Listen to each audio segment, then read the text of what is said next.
darating na Mayo na maghalang tayo ng dalawang senador, kung kayo ang tatanungin, sino ang inyong napupusuan sa suportan? Team Duterte ba? Team Makabayan? Team Dilawan? Team Duterte. Bakit sir? Siya yung napusuan ko, nakikita yung mga dati niyang mga gawa niya. Yung Duterte brand of governance. Oo, Duterte. Ayan. Sige sir, salamat ha. Okay. Darating na eleksyon sa Mayo 12, 2025, maghalaw tayo ng 12 senador. Kung kayo ang tatanungin, sino ang inyong napupusuan sa suportahan? Team Marcos, Team Duterte, Team Makabayan, Team Dilawan? Duterte na lang po. Bakit Duterte ma'am? Kasi maraming pagbabago na siya mo po eh. Ay, ganun po. Kasi ngayon. Ano mga nagbago nito?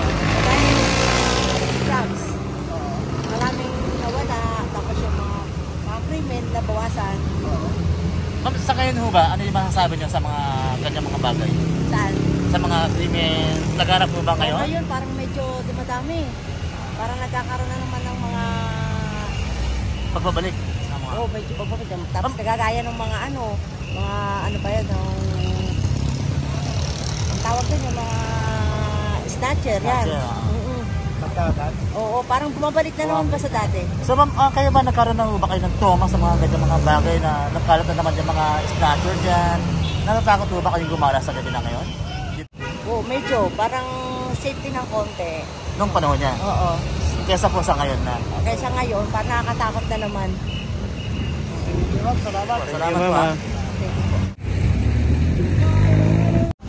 Nasa puntahan, maghalang tayo ng 12 senador. May apat na grupo. Team Marcos, Team Duterte, Team Makabayan, Team Dilawan. Team Duterte po. Bakit Team Duterte sir? Kasi parang mas maganda yung niya kaysa mas maganda yung dati na niya. Mas feel ko yung niya, yung patakbo niya kaysa kasi makikita naman natin lahat sa FB ko Yung governance niya. kung sa rin sa illegal, ang dami ng nangyayari. Tulad nung kay Duterte, may takot pa eh. May takot pa kasi yung So, yun lang po yung yan lang sir, Team Duterte kayo. Okay, salamat sir ha. Salamat. Sa darating na Mayo, maghalang tayo ng 12 senador. Kung kayo Lahat po Duterte. Ha? Lahat po Duterte. Duterte. Bakit Duterte ma'am? Luminis ang lahat. Tapos pangalawa, wala nang mga adik sa kalye na kakalat-kalat. Nung panahon niya? Pero ngayon ma'am, Marami na naman naglabasan eh. Ma'am, go ahead. Nagbalikan, tapos yun din tungkol sa mga vendors, dapat pag tulungan din kami na may lagay kami sa tamang kasi lagi rin kami hinuhuli. Dapat bigyan niya rin kami ng pansin kahit na maliit kaming vendors. Bigyan sana nila kami ng pansin. Huwag naman puro malalaki ang bibigyan nila ng pansin. Dapat kaming mga mahirap na vendors na maliliit, bigyan nila ng pansin. Diba? Pero ma'am, tanong ko naman, bakit po nagsibalikan ulit yung mga dating adik ng mga Kaya adik siguro yung namumuno. Kaya adik din yung mga bumalik. ganun po. Kasi sa namumuno yan eh. Yung namumuno, ganun talaga. Ma'am, maraming salamat po. Thank you, mama. sa darating na Mayo, maghalang tayo ng 12 senador. Kung kayo tatanungin, sino ang inyong napupusuan sa suportahan? Team Marcos, Team Duterte, Team Makabayan. Duterte! Bakit Duterte ma'am? Gusto ko ibalik sa Duterte. Bakit po? Kasi ang pangit na ngayon na kasing ngayon sa bansa natin. Oo. So, dati, pag si Duterte kasi maraming takot eh. Mawawala nga yung mga adik sa amin. Ngayon mo ba? Ang dami na. Nagbalikan. Saan pa sa inyo ma'am? Nagsibalikan. Quezon City lang po. So, gusto mo yung Duterte brand of governance. Duterte. Duterte talaga. Hindi na mabago, ma'am. Hindi naman. Saka si Ma'am Sara, ano ko rin yan. Idol ko rin yan. Kaya pala naka-green ka, ma'am. Talagang solid Duterte po. Pero sa tingin mo, ba't panay ka na naman yung mga adik sa lansangan. Tingnan mo Dati naman, wala na eh. tingnan mo naman yung ano natin, Diyos ko po, Maria. Makikita nyo naman siguro, hindi na kailangan mag-comment ako ng ano. Makikita nyo naman ano nangyari sa Pinas natin ngayon. Nagagala kasi sa 20 na kilo bigas eh. Kaya yun nangyari. O ano ngayon? Walang natupad. Walang natupad. Nga. Ayun, Mayroon. 20 kilo yung ano, 1/4 ma'am. yung pangganyan. Tumaas ang bigas, bumaba yung ano. Bumaba. Yan na nangyari sir. Ma'am, salamat ha. Salamat po. Ay, mama. Ating na Mayo, magkano tayo talaga ng dalawang senador. Kung kayo tatanungin, sino ang inyong napupusaw sa suporta? Marcos, Duterte, Makabayan, Dilawan. Duterte. Team Duterte kayo sa Apo. Bakit naging Team Duterte kayo sa Apo? Kasi nakita naman natin yung pagbabago, no? Yung pan ni Duterte. Yung war on drugs.